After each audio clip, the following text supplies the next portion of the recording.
free trade agreement. There are many benefits, obviously, but what is the key benefit for the private sector business that's already operating, you think, on the continent?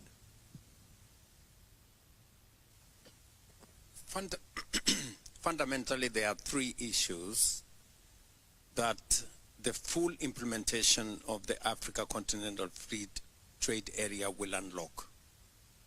Number one is to unlock opportunities in trade, in business, which with backward linkages goes all the way to agriculture, and with it, job creation. So there is a value chain, a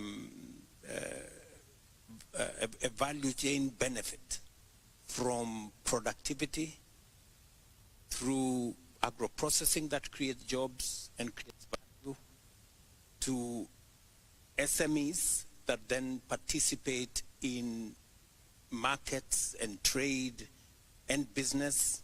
So there is a lot that can be unlocked, and that is why I said that the full implementation of the Africa Continental Free Trade Area is going to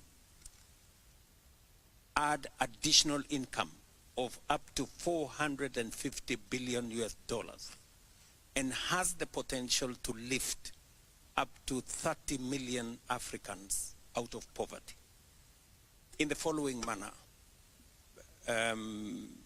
That whole trade infrastructure taps into the skills, the expertise, the knowledge of our young people and brings young people into the center of trade, investment, and business, either working in our agro-processing and value addition ecosystems, or whether it is value addition of agricultural products, value addition of our minerals, value addition in our motor vehicle assemblies, technology assemblies, and the whole of that space. And secondly, apart from job creation, and I'm talking about real jobs, that's what we are experiencing, for example, in Kenya. We're doing more in our county aggregation and industrial parks to add value to our products. We're working with the special economic zones to add value to our products, both for consumption locally and for trade with other countries. That's number one. Number two, it brings the private sector into the equation. And with it, private sector expertise, private sector capital to support the whole growth of the African continent. Private sector will come in as processors. They will come in as traders. They will come in as logistics. They will work with institutions or corporations like Ethiopian Airlines, Kenya Airways. These are corporations that will benefit in enabling logistic movement of the products we produce in our continent. And therefore, it benefits the young people of our continent, and Kenya and Africa, for that matter, being a very young continent, there is need to deliberately create opportunities for work. Number two, there is also need to deliberately support micro, small, and medium enterprises run by young people, run by women, and everybody in that ecosystem by leveraging on private sector expertise and private sector capital. And then finally, it translates into economic activity. It translates into wealth generation, wealth creation, and finally dovetails into the prosperity of our continent, and Kenya and Africa contributing meaningfully to global trade. As we talk today,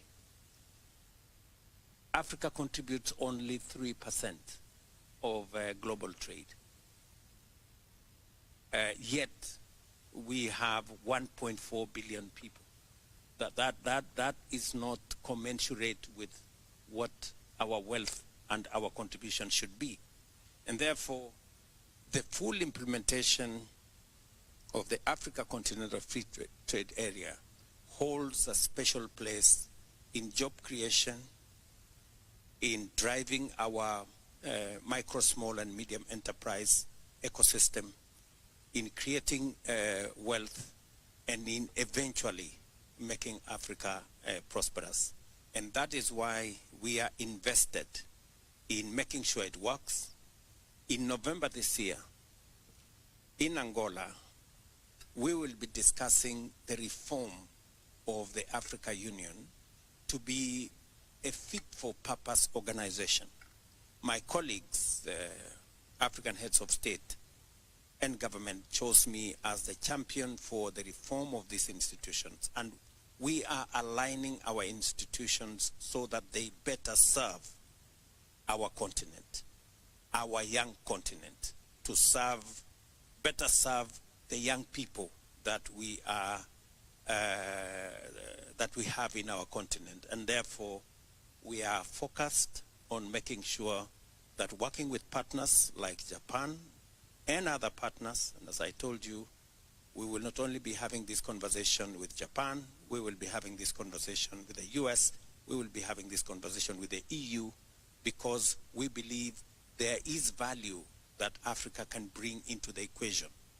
Value of the assets that we have, whether it is our agricultural land, value that we have in our natural minerals, value that we can bring of our big market, and especially realizing that 1 in every 4 people in the world will live in the African continent by 2050. So we will form